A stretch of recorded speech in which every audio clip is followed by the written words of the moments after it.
Lucas capítulo 15, versículo 1. Lucas capítulo 15, versículo 1.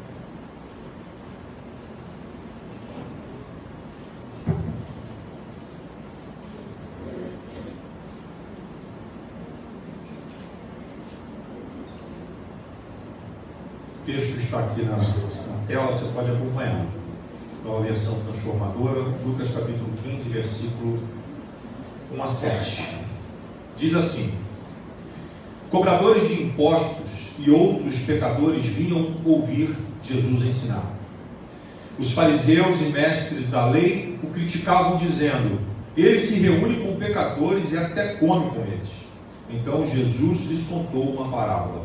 Entenda que Jesus começa a contar esta parábola porque ele estava sendo criticado pelos fariseus, porque ele sentava para comer com pecadores, ele andava com os pecadores. Então ele conta essa parábola. E ele diz, versículo 4: se um homem tiver 100 ovelhas e uma delas se perder, o que acham que ele fará? Não deixará as outras 99 no pasto e buscará a perdida, até encontrá-la? E quando a encontrar, ele a carregará alegremente nos ombros e a levará para casa. Quando chegar em casa e quando chegar, reunirá os amigos e vizinhos e dirá: alegrem-se comigo, pois encontrei minha ovelha perdida. Da mesma forma, há mais alegria no céu por causa do pecador perdido que se arrepende, do que por 99 justos que não precisam se arrepender. Glória a Deus, que Deus nos ajude. Eu queria que você fizesse a seguinte analogia: somos todos aqui ovelhas de Jesus. Jesus é o nosso pastor. Estamos todos no mesmo aprisco, o qual ele menciona. Imaginemos, todos aqui estamos todos os dias sendo direcionados pelo mesmo pastor, ouvindo a mesma palavra, comendo a mesma ração, bebendo a mesma água fresca. Mas, de repente, o Senhor Jesus diz para nós: vamos todos para o pasto, e uma ovelha se perde. Imagine, por exemplo, João Vitor, imagine que você é uma ovelha. Por favor, abra a porta, me aguarde do lado de fora. Vou pegar essa ovelha aqui. A nossa ovelha foi ali fora, não se perdeu não, em nome de Jesus não. Fica quietinho, João, não sai não. Jesus está contando, e de repente ele sente falta de uma. Cadê ela? Onde está essa ovelha? Talvez eu e você tenhamos visto que o João Vitor ficou agarrado em algum galho, ou machucou a perna em algum buraco, ou se perdeu, então ficou feliz com o pasto verdejante que ele achou e ficou um pouco mais de tempo lá se alimentando e não voltou para o aprisco. Mas nós sabemos que ele não está aqui. O pastor olha e diz assim: está faltando alguém. Adriana, cadê o João Vitor? Ele não retornou com você? É ele que está faltando. O que o pastor faz? Deixa as 99, fecha a porta aí, César, fecha a porta aí, pastora, fiquem vocês todos guardados, que eu agora vou buscar essa ovelha que se perdeu. Eu estou protegendo vocês. Eu estou fazendo aqui a figura de Jesus. Eu estou aqui protegendo vocês, todos vocês estão guardados, as portas estão fechadas, para que nenhum lobo entre enquanto eu estou fora. João Vitor, entra para mim, ovelhinha. Obrigado, meu irmão. Essa é uma ovelha preciosa. Essa aí foi resgatada por alto preço.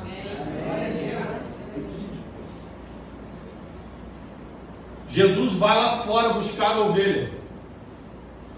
E Jesus está dizendo que o pastor do aprisco, ele está usando a figura do pastor, o pastor do aprisco volta com a ovelha em seus ombros. E ele volta com essa ovelha para o aprisco. Ele volta com a ovelha para o lugar de onde ela deveria ter voltado quando todas voltaram. Mas por alguma razão, essa ovelha não voltou. Por alguma razão, essa ovelha estava distante. Eu quero fazer uma pergunta para você. Essa pergunta ela precisa ser feita. Por que é que a ovelha perdida só nos emociona muito quando somos nós a ovelha perdida? E quando é uma outra ovelha, a gente não se incomoda.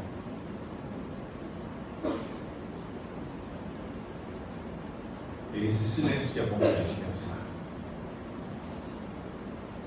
Talvez a gente se pergunte: mas João Vitor esfriou. O João Vitor, ele que quis assim. O pastor chamou ele a atenção lá porque ele estava se afastando demais do rebanho e ele não gostou. Talvez a gente diga, porque a verdade, irmãos, Jesus não está aqui fazendo ou ensinando uma parábola por causa da ovelha. Preste bem atenção aqui o sentido dessa parábola. Jesus não está falando essa parábola por causa da ovelha que se perdeu. Ele deu esse exemplo. Ele está querendo mostrar para os fariseus que as 99 que representavam os fariseus não estavam nem aí para a ovelha que se perdeu.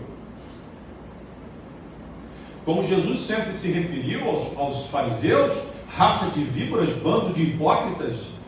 Então Jesus não está querendo dar ênfase à ovelha que se perdeu. Ele está querendo dizer o seguinte: e as 99? Qual foi a reação das 99? Porque o Senhor, Ele não nos trata como números.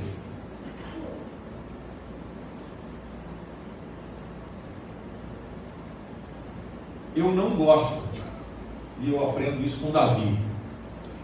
Davi fez, Deus não gostou, por isso eu não gosto, de fazer censo da igreja. Quantas ovelhas tem? Não sei não. Esses dias Davi me perguntou, eu falei, eu não sei, eu não faço questão disso. Talvez eu precise até saber para contabilizar algumas coisas, mas isso não é importante para mim.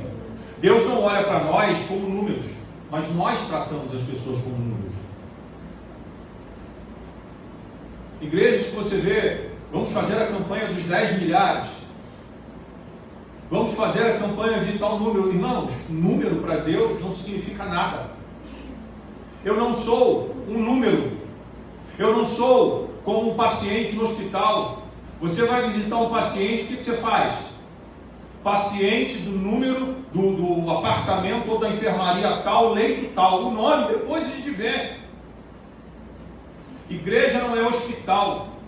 Igreja não é empresa que você é conhecido pela sua matrícula. A sua matrícula é falada mais do que o seu nome. Quando você sai da empresa, você esquece o seu nome, mas a tua matrícula você não esquece nunca mais. Porque em vários lugares nós somos conhecidos como número. Você vai a um banco, é o seu nome que aparece lá no display? É o quê? É um número, é uma senha. O mundo nos vê como número. O mundo nos vê como matrícula, como senha. O mundo nos contabiliza como algo a mais. Mas o que a palavra de Deus está nos oferecendo nesta noite é que Jesus sentiu falta de uma. O pastor sentiu falta de uma. Espera aí. Mas nós temos 99. O que é uma? A perda ela é muito pequena. Irmãos, nós não estamos falando de coeficiente de produção. Produção que é assim, você perdeu 1%, 1% é dentro do tolerável, é dentro do aceitável. Não existe dentro da igreja uma margem de aceitação, uma margem de permissão de perda, não existe. Uma ovelha é uma vida. E essa vida, ela é tão importante quanto as 99 que estão ali dentro do aprisco. Mas, quando os fariseus apertam Jesus, dizendo, ele senta com pecadores, ele come com os pecadores, Jesus propõe essa parábola, porque A verdade é que os fariseus não estavam nem um pouco preocupados com os pecadores que Jesus se assentava. Então, quando nós olhamos para o que Jesus está propondo, a gente precisa se perguntar: qual é o sofrimento de alguém que está vivendo ao lado de Cristo, que está sendo desprezado pelos fariseus?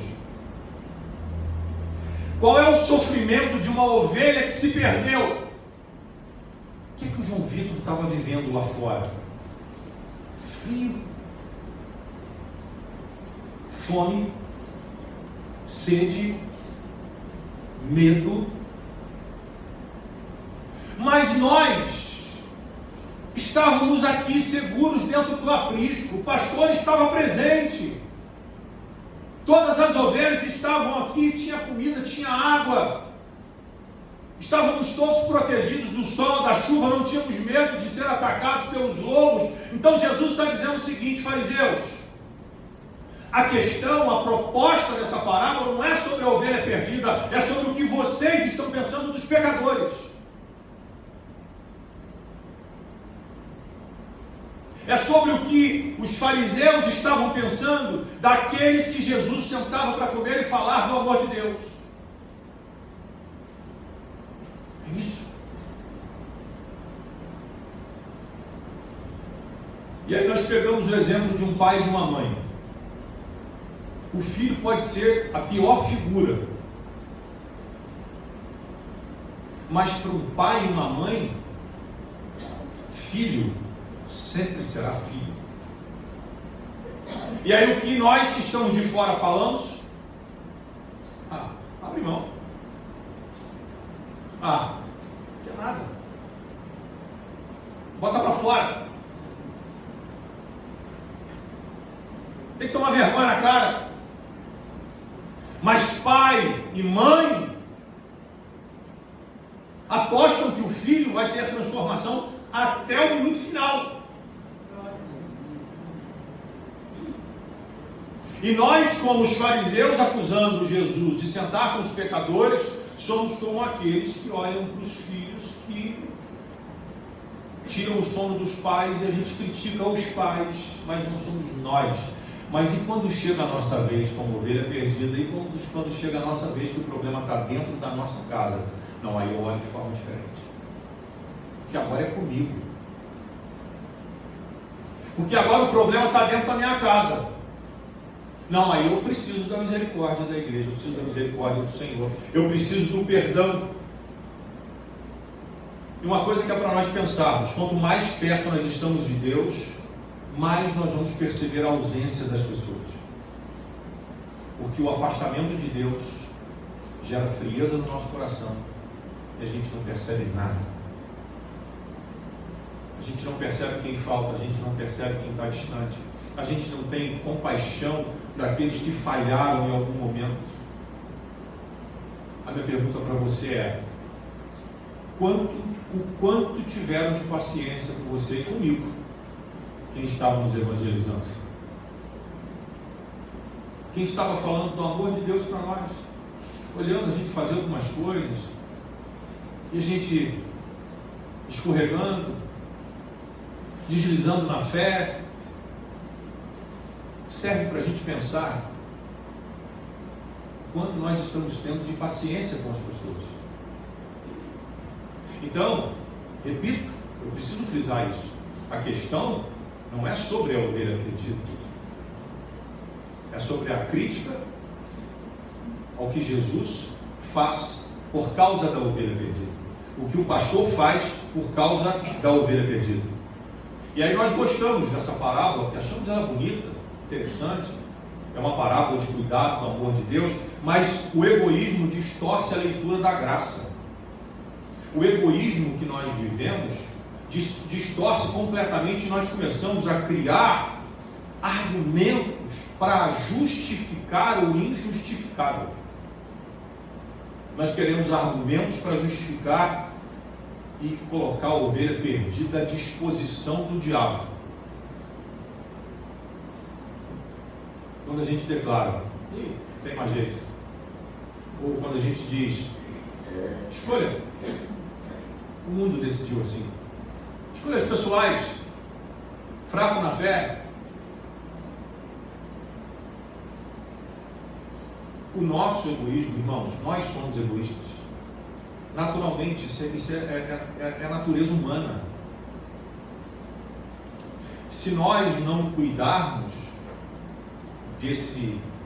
dessa característica nossa, que é peculiar do homem, nós vamos dar prioridade a quem a gente gosta, a quem a gente tem relacionamento. A gente dá prioridade e atenção para as pessoas que a gente se identifica. E repito, a gente distorce a leitura de graça, que a graça não escolhe cara. A graça não escolhe cor, condição social. A graça é para todos. E quando a gente começa nessa seletividade, a gente começa a escolher quem que a gente vai falar. A gente gosta de lembrar que Deus nos procurou. Mas e quando é para a gente se alegrar quando Deus encontra a ovelha perdida? Queridos, nós precisamos deixar Deus tratar no nosso coração. Eu não estou aqui falando nada particular para ninguém, nada, não. Estou falando da característica do homem. A nossa característica é essa. Nós somos egoístas naturalmente e nós precisamos deixar Deus trabalhar. Precisamos deixar Deus fazer as coisas na nossa vida, porque muitas vezes nós não queremos dividir o que a gente tem, seja muito ou seja pouco. Eu não estou falando de dividir coisas materiais, eu estou falando às vezes de dividir uma atenção. Se é para mim, está ótimo. Mas enquanto é para o outro, não estou nem aí. O egoísmo distorce a nossa visão.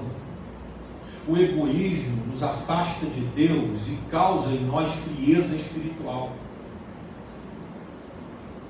Precisamos nos dedicar mais às pessoas, porque isso é reino de Deus, isso é evangelho. É nos dedicarmos mais à obra de Deus, porque, queridos, não tenha a falsa impressão de cristianismo, que você é muito frequente na igreja. Isso faz parte. Mas o cristianismo real é aquele quando nós nos doamos, quando nós realizamos a obra de Deus através de pessoas. Eu falei que no domingo passado, foi domingo passado, que eu falei sobre a árvore. A árvore, ela não dá sombra para si. A árvore, ela não dá frutos para si. Ela dá sombra e frutos para as pessoas que a buscam. Então, se eu e você estamos em busca de um cristianismo autêntico, precisamos fazer coisas pelas pessoas. É claro, eu preciso fazer essa observação. Não podemos achar que obra sem fé vai nos levar para o céu. Eu vou fazer tudo pelas pessoas. Não. Você faça, mas permaneça com a tua fé em Cristo. Não abandona a fé e acha que só porque agora o pastor falou que você tem que fazer as coisas pelas pessoas, você vai para o céu. Não. As duas coisas precisam caminhar juntas. A obra de Deus, a fé em Deus e aquilo que você precisa fazer por causa do Senhor. Então a questão aqui é: o que é que nós pensamos do João Vitor quando ele saiu? Agora, o que é que nós pensamos do João Vitor quando ele voltou? Ô João Vitor, eu espero que você aprenda a lição, hein? Ô João Vitor, você toma vergonha, menino.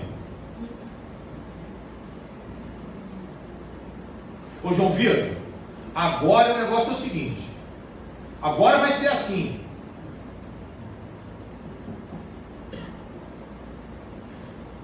Jesus estava falando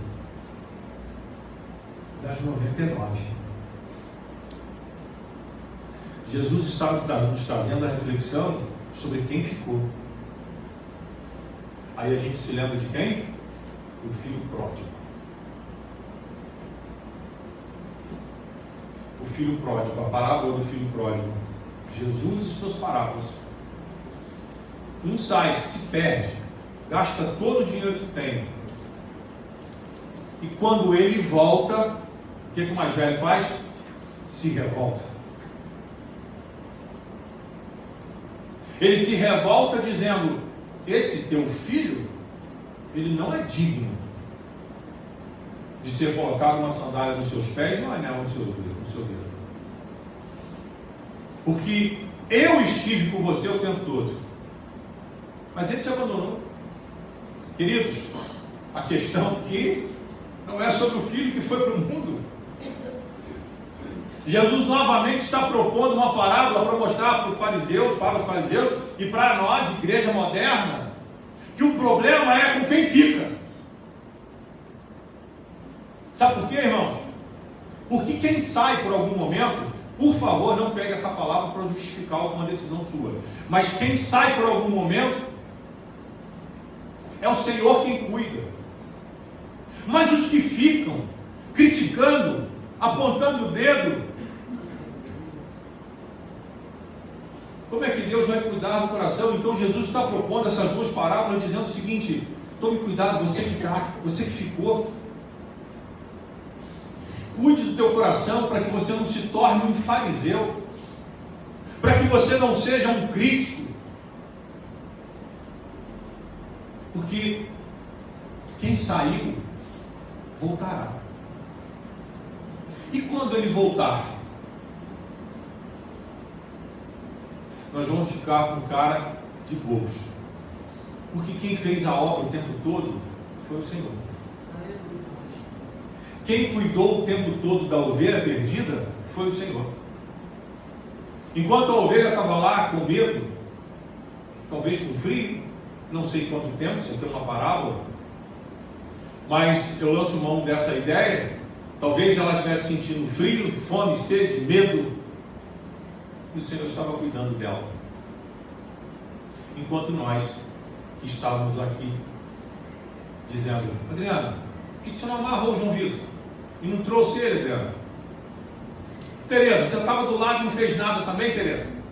Até a tia Rejane estava lá e viu que ele estava faltando. A questão é essa.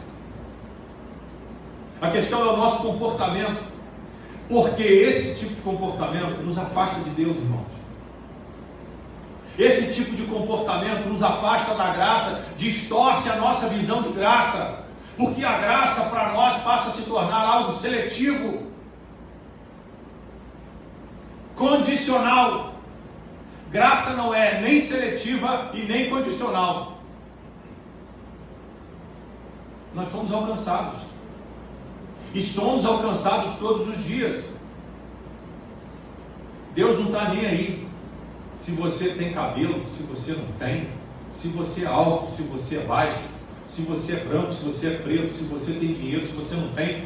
Isso não importa para Deus. O que importa é que estejamos de fato na presença dEle e querendo mais e mais. E quando a gente se perder, a gente diga para Ele: Deus, tenha misericórdia na minha vida. E se porventura alguém se perder, a gente se compadeça. A igreja precisa ter compaixão.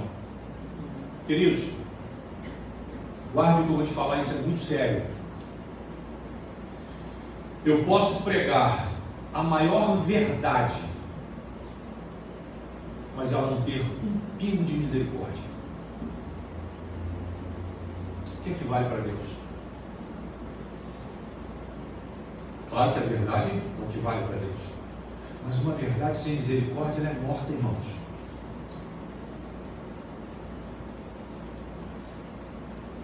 Eu posso falar a maior verdade aqui na Bíblia, usar no sermão, usar a Bíblia de ponta a ponta, mas sem um tom de misericórdia, sem um tom de compaixão.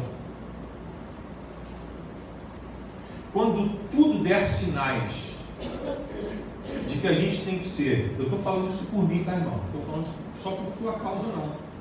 Eu estou dentro do Cristo, eu faço parte das 99. Quando tudo der sinais de que a gente tem que ser rude, bruto, estúpido, ignorante, acusador, a gente precisa entender que a gente está no caminho errado. O caminho certo é a hora que a gente se torna como Jesus. Ah, pastor, mas roubaram meu cartão, passaram meu cartão, eu perdi o cartão. E se fosse Jesus?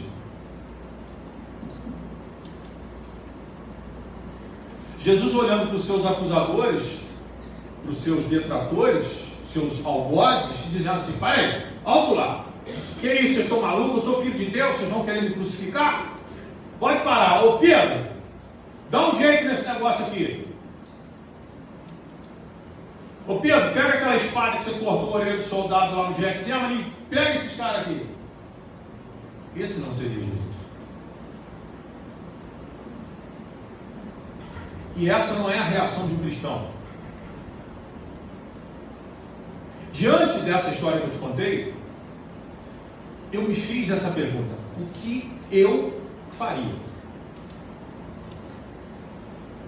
Qual seria a minha reação? Queridos, ou a gente reflete a imagem de Cristo, ou a gente está equivocado dentro da igreja. Ou a gente faz o que Cristo faria, tem um livro aí que fala sobre isso, Em Meus Passos, o que faria Jesus. Se você não leu, leia, sugiro a você que leia, que é muito bom. Em Meus Passos, o que faria Jesus. Ou a gente toma a posição de Cristo, de cristão de verdade, ou a gente está enganado, a gente está equivocado quando a gente tem reações diferentes. Ô João, agora vamos de novo. Dá um pulinho ali rapidinho. Marquinhos, eu sei que você é um pastor e tanto. Vai buscar sua ovelha, irmão. Presta atenção. Presta atenção antes do Marquinhos sair. Estamos todos aqui preocupados. Estamos preocupados? Estamos. Espera aí, Marquinhos. Espera aí que está nevando lá fora. Espera aí. Nevando em Jerusalém, mas está frio. Adriana, João Vitor não voltou com você? Tereza, você não fez nada, Tereza? Ô tia Regiane, te falar, tia Regiane. A ovelhinha ficou lá para fora, e aí? Bom, o pastor sai então para procurar a ovelha. Vai lá, pastorzão. E daqui a pouco o pastor vai voltar com a ovelha nos seus ombros, nos seus braços. Joga nas costas, Marquinhos.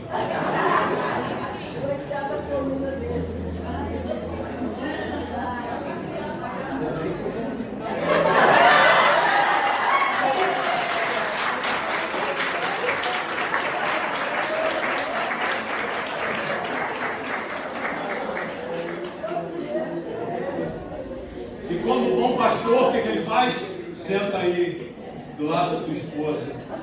Agora vamos cuidar de você. Talvez essa ovelha esteja machucada. Talvez essa ovelha esteja com muito medo. E nós precisamos cuidar dela. Nós precisamos estender as nossas mãos, os nossos braços e cuidar dessas ovelhas. Colocá-la em observação, saber se ela está precisando de algum cuidado extra. E é exatamente essa a reação que eu esperava. Amém. O rebanho se alegra quando a ovelha volta. Era essa a reação. O próprio Senhor Jesus está dizendo: alegria no céu. Há alegria no céu quando o pecador se arrepende. Há uma alegria no céu quando a ovelha volta para o rebanho. É essa alegria que nós precisamos demonstrar. É essa alegria que nós precisamos demonstrar pelas pessoas que precisam do cuidado do Senhor e por alguma razão estão fora do rebanho, estão fora do aprisco. Queridos, se alegre com o Senhor. Se alegre com a ovelha perdida, com o retorno da ovelha perdida. Se alegre porque nós precisamos demonstrar misericórdia. Não podemos nos esquecer. A instituição não é maior do que a misericórdia. Os nossos desejos e interesses pessoais não são maiores do que a misericórdia. A misericórdia é o que nos aproxima de Deus. A misericórdia, a compaixão é o que nos faz andar nos caminhos do Senhor. Amém, irmãos? Amém. Então fique com esse exemplo da nossa ovelhinha que retornou para a casa do Senhor. E a parábola nos propõe que é uma grande festa, talvez o maior milagre, quando essa ovelha volta, quando essa ovelha está de volta. E eu quero que você pense que isso um dia aconteceu com você, isso um dia o Senhor nos resgatou, e o texto então nos diz que quando chegar, versículo 7,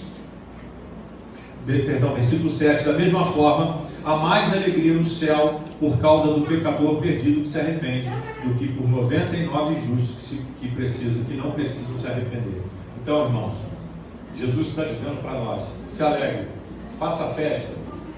Tem festa no céu quando a ovelha volta, tem festa no céu quando o pecador se arrepende. Eu quero propor para nós essa noite uma oração de arrependimento, uma oração de entrega, uma oração de confissão ao Senhor, para que haja festa no céu pela nossa vida. Amém? Você pode se colocar de pé em nome de Jesus. Eu gostaria de convidar a pastora Cristina para estar aqui conduzindo essa oração.